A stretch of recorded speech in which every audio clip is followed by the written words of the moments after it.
তারেক রহমানের বক্তব্য আমরা সবাই জানি, সেই বক্তব্য ক্লিয়ার অ্যান্ড লাউড। উনি স্পষ্ট বক্তব্য দান করেছেন যে বিএনপির ত্যাগী, নির্যাতিত এবং পরীক্ষিত কর্মীরাই আগামী দিনে দলকে রিপ্রেজেন্ট করবেন। রিপ্রেজেন্ট করার এই মানে দুইটা মানে হয়, একটা সাংগঠনিকভাবে রিপ্রেজেন্ট করবেন, আর একটা উনি মনোনয়ন কেন্দ্রিক এমপি মন্ত্রী এগুলো হবেন। তো যেহেতু তারেক রহমানের বক্তব্য পরিষ্কার, আমরা নানান মুখে নানান কথা শুনি, অনেক প্রোপাগান্ডা শুনি, বয়স হয়েছে, এই হয়েছে, ওই হয়েছে। 85 বছরের বয়স ডক্টর মোহাম্মদ ইউনূস বাংলাদেশ চালাচ্ছে নাকি চালাচ্ছে না? মঞ্চে উপবিষ্ট যিনি আছেন জনাব সৈয়দ মেহেদী আহমেদ রুমি, ওনার বয়স মাত্র 73 বছর। ইনশাল্লাহ উনি পারবেন এবং পারছেন।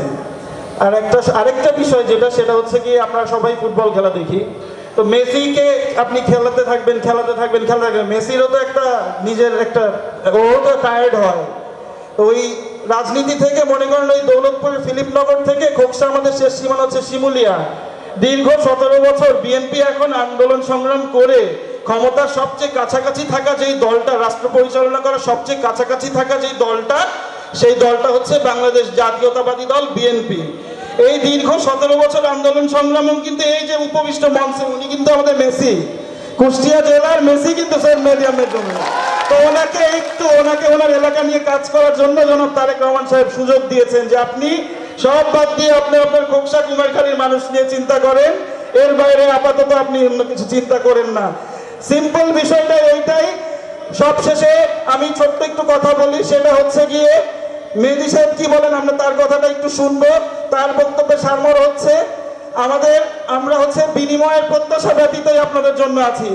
আমাদের অন্তর হবে আপনাদের জন্য বিনিময়ের প্রত্যাশা ব্যতীত, ভালোবাসায় পরিপূর্ণ।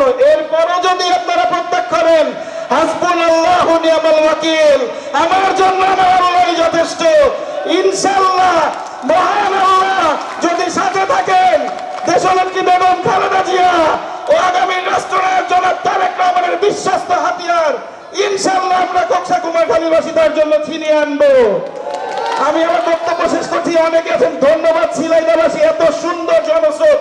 একটা স্লোগান দিয়ে সবাই একটু বলবেন, খোকসা কুমারখালীর গণমানুষের নেতা আছে, সবাই সিংহের মতো গর্জন দিয়ে বলতে হবে নেতা আছে, খালেদা জিয়ার আস্থাভাজন নেতা আছে, তারেক রহমানের কোন নেতা আছে, ওই বলো সেই নেতা।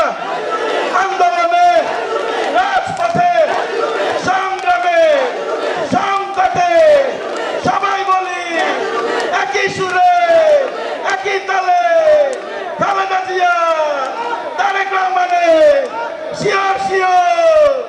বাংলাদেশ জাতীয়তাবাদী দল বিএনপি জিন্দাবাদ।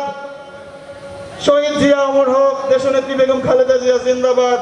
আগামীর রাষ্ট্রনায়ক, তরুণের অহংকার দেশনায়ক তারেক রহমান জিন্দাবাদ। সৈয়দ মেহেদী আহমেদ রুমি জিন্দাবাদ। আসসালামু আলাইকুম।